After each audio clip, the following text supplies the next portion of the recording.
First of all, Bob, congratulations. 28 years as a tennis coach at Beloit. Just talk a little bit about what that has meant to you. Well, I'm a guy that was recruited by the tennis team in 1983 to become their coach in 1984.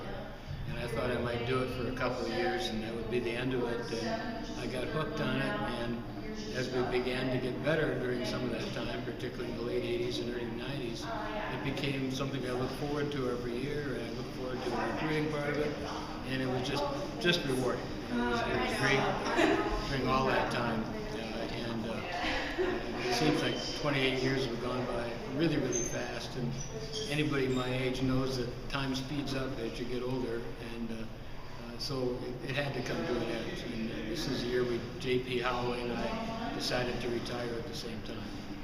Is it going to be hard next year around this time in the fall to not come back and coach the girls? It definitely will be. I already told the team that I'll come back for the first long weekend from California to see them play. That'll be probably 3 or 4 matches over the Labor Day weekend, and so I'm looking forward to that already. And the team has been terrific about it. Of course, they were a little surprised, I think, when JP and I both said we were going to retire at the same time. But this is something JP and I talked about for the last 10 years, that we were going to retire at the same time. And quite frankly, JP is retiring because he's getting a big promotion.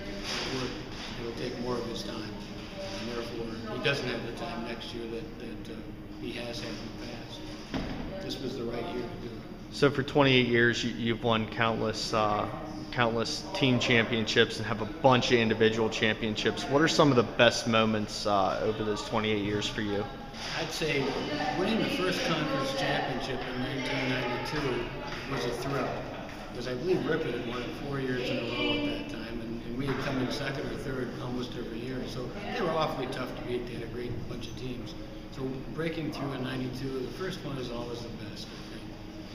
Biggest day in Beloit College history was in the ITA tournament in 2001, I believe, when we played up at Gustavus Adolphus, and we had 2 very excellent players from the Soviet Union, former Soviet Union, from Russia, both from Moscow.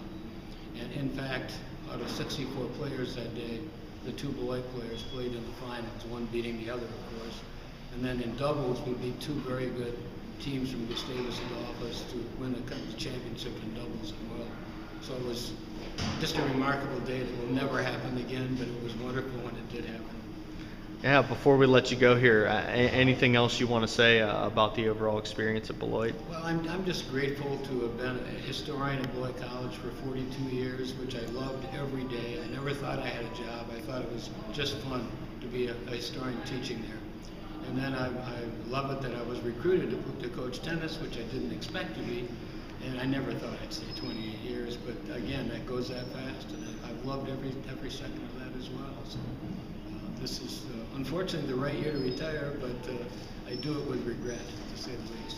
And one more thing, we talk, you see in today's college athletics, coaches staying for maybe 1 year, maybe 5 years at most. What does it mean to be somewhere for 28 years? Well, you kind of give your life to an institution, and Beloit was perfect for me. And I'm just proud to have been both a professor of history and the tennis coach there, simply because it was a perfect fit for me.